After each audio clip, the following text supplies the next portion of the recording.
নমস্কার বন্ধুরা। তো বেরিয়ে পড়লাম বিয়ের বাড়ি যাওয়ার উদ্দেশ্যে। শনিবার বিয়ের বাড়িটা ছিল রিসেপশান পার্টি, আমার ছোটোবেলার বন্ধু তারই রিসেপশান। তো বেরিয়ে পড়েছি, বাড়ির সামনেই একদম বিয়ের বাড়িটা আমাদের।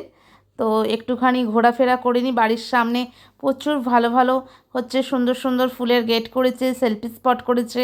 তো একটু ওখানে দাঁড়িয়ে দাঁড়িয়ে ভিডিও করে নিলাম, সেলফিও তুলে নিলাম। তার মধ্যে ওখানটা একটুখানি সেলফি তুলে নিলাম। সবাই দেখুন আশেপাশে সেলফিও তুলছে, আমিও তার মধ্যে একটু সেলফি তুলে নিচ্ছি। খুব সুন্দর লাগছে জায়গাটা। তো আপনাদেরও কেমন লাগছে একটু বলুন। তারপরেই নতুন বরকনে যাদের বিয়েতে এসেছি আমরা তাদেরকে এবার দেখিয়ে দেবো। তো আপনারা সবাই এই দেখুন, নতুন বরকনেকে সবাই আপনারা আশীর্বাদ করুন, ওরা যেন সুখে শান্তিতে সংসার করতে পারে। তারপরেই একটু চলে এসেছি, ওখানে দেখছি ফুচকা খাওয়া হচ্ছে। তো ওখানে ফুচকা একটুখানি খেয়ে নিচ্ছি। তো দারুণ, ফুচকার টেস্টটা খুব সুন্দর ছিল। তারপরে একদম মেন কোর্সে বসে পড়েছি। প্রথমেই কি আসে দেখা যাক। প্রথমেই চলে এসছে ফিশ চপ। ফিশ চপটা খেয়ে নিলাম। তারপরে এসে যাচ্ছে একটা একটা করে মেনু।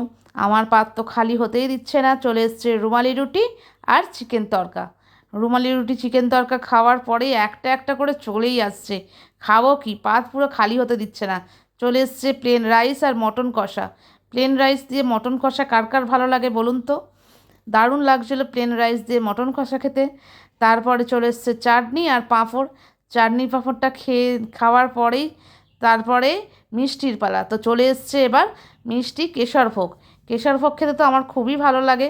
কেশরভোগটা খেয়ে নিয়েই চমচম চলে এসছে, চমচমটা খেয়ে দেই উঠে পড়লাম। এবার আইসক্রিম খেয়ে দে বাড়ি যাওয়ার পরে, তার আগে একটুখানি আরও একটু কিছু দাও, মেয়েদের তো ছবি তোলা শেষ আর হয় না। তো একটু ছবি টবি তুলে নিই। তার মধ্যেই একটু ছবি তুলে নিয়ে এবার বাড়ির দিকে চলে এসেছি। তো আমার ভিডিও যদি ভালো লাগে আমাকে একটু লাইক কমেন্ট শেয়ার করবেন। তো পরবর্তী ব্লগের জন্য ওয়েট করুন। তো টাটা।